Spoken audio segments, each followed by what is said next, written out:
Ready? Yes, sir. Okay. All right. Now the Commissioners Court will meet in a workshop session, May the 24th, 10th. It's probably 11:09 now, in the County Administration Building. First item is to call to order. Second is a presentation and discussion of by General Counsel Bruce Arrett on the creation and structure of a salary grievance committee. Bruce. Thank you, Judge, Commissioners. So I want to start off with saying this is an unfortunate title for this committee. It's statutory. It really should be a salary review committee, which would sound a lot more pleasant.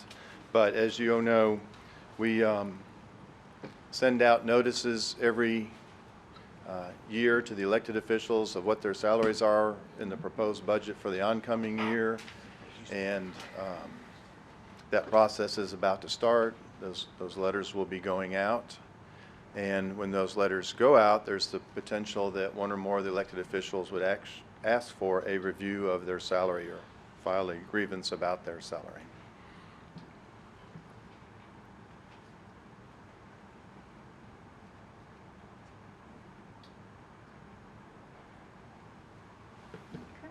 So that committee that would review it, there's two options. Option number one up there includes a number of county officials and 2 members of the public. And option B, if you choose to not have that default option, you can choose to have a 9-member committee that's formed of members of the public. And that's the choice that you would make. If you don't make any choice, you're under option number 1. That's the default. And you'll notice that it has, in one of the positions, it has criminal district attorney / county attorney. I've actually spoken to Mr. Parsons, and he would prefer not to be on that committee and would defer to the county attorney, partially because the county attorney has a background in large organizations and salaries that Mr. Parsons didn't have, and so he has advised me that he would prefer you choose the county attorney for that particular part of that committee if you go that direction. Can we do that without, can we do that and still follow the code? Yes. Okay. Yeah, it's not both of them, it's either or. It's specifically listed in the code, it's 1 or 2.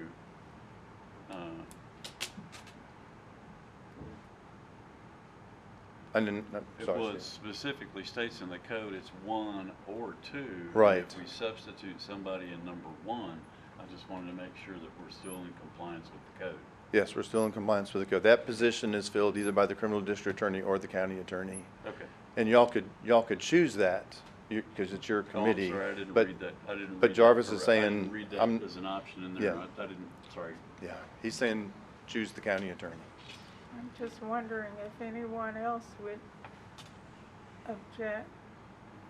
Any of the others? Have you spoken to any of the other possible members? We have, no, not before I talked to you and started this process. I just think people are going to say they're too busy. And we, at For this point, for that reason, most of us have a bench list of people that would love to be involved.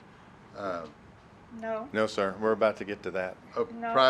private citizens that would. There will be No. private citizens, but not that you pick out of. Oh, we don't pick them.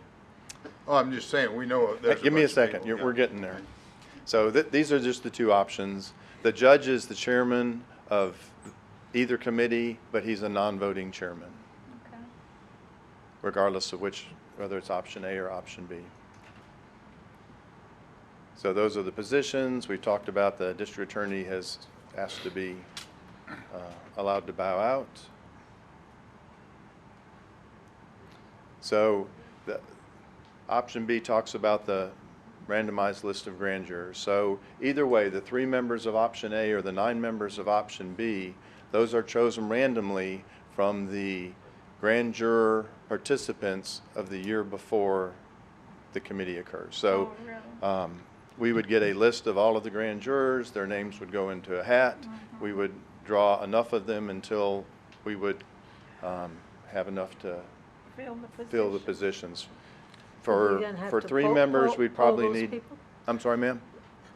In this randomized selection, they can opt not to, Yes, ma'am. so you could keep picking until you've gotten 3 people who are willing to serve. Right.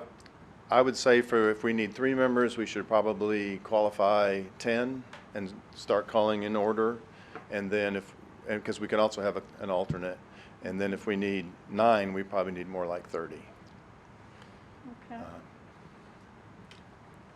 So by default now, as I understand it, we're operating under A? Yes, Okay, you have to take action to switch to B. okay.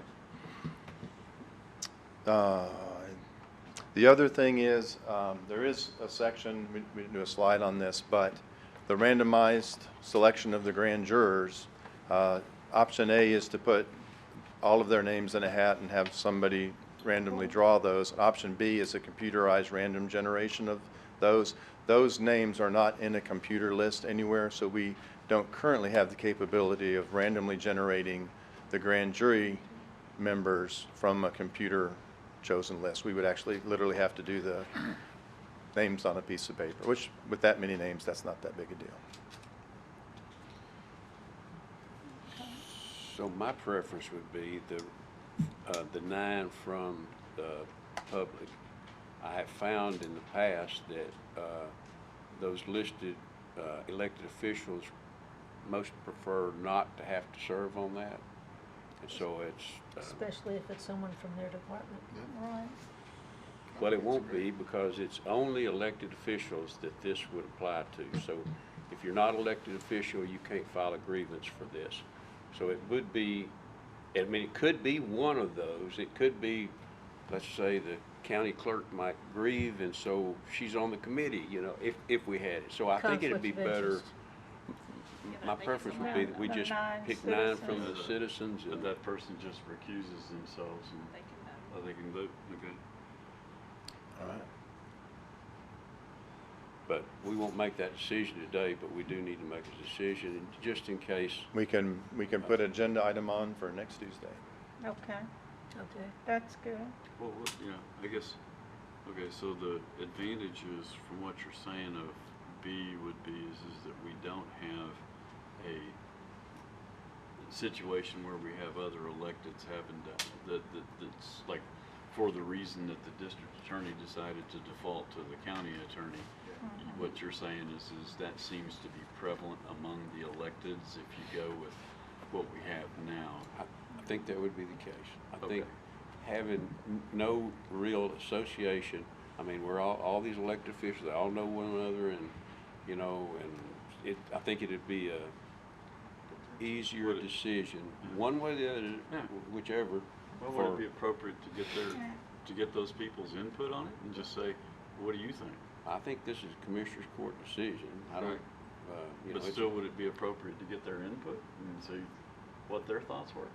Whose thoughts? I'm not sure I understand. Get whose thoughts?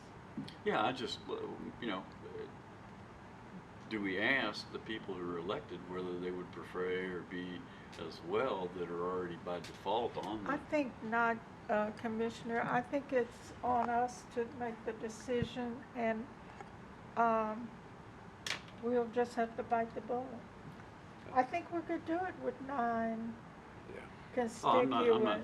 I'm not curious. I Easily, don't have any because concerns about that. If you look at, well, I would be concerned because if you look at the situation, there are so few Democrats elected. You Republicans may decide, I'm not gonna give them any money. We won't give any Yeah. Democrats a raise. It won't be any Democrats, okay, well, I think the- Oh, I'm anyway. sure there's But all all, kinds of. all fun aside, stuff I that think the 9 backs up all of would be that. safer. 9 citizens. 9 That's citizens. I concur. what I would think Yeah. too. So, Then you don't have the problem of one elected official starting a feud with another elected official because they Right. didn't vote for the Right, review committee. yeah, Okay. we just attack all the citizens. Pardon me? I know it's been, I got here in 95, and I know we had 7 years of the row of grievance committees. And after the first one that had elected officials, they didn't want to do it anymore. Yeah, yeah. And that's what you're gonna come across. Yeah, Okay. okay, thank you. Once it's sent, then we just renew it just like a board member or a chamber every year. Yeah. We'll just redraw and we'll just keep it set for every Yeah. single budget session. I mean, do they have to, are there specific terms? Do they have to serve for a We- period of time? Or is it just Yeah. on a case-by-case Or basis? Do the terms rotate over a period of time and overlap, or? No, it's an annual event that occurs when somebody files a grievance. So When we one of the could elected name them. officials files a Okay, grievance. so So there we may be could years where rename them So- every we don't year. meet. so the Happens, but commit- then when the grievance is filed by an elected official, then the process, we have to pick 9. Right. And we have to have that committee set up no later than 15 days after the grievance is received, and it's just easier to already have that in place ahead of time Yeah. instead So of rushing around. We would appoint the grievance committee and tell them that they'll be called if necessary. Right. Yes, ma'am.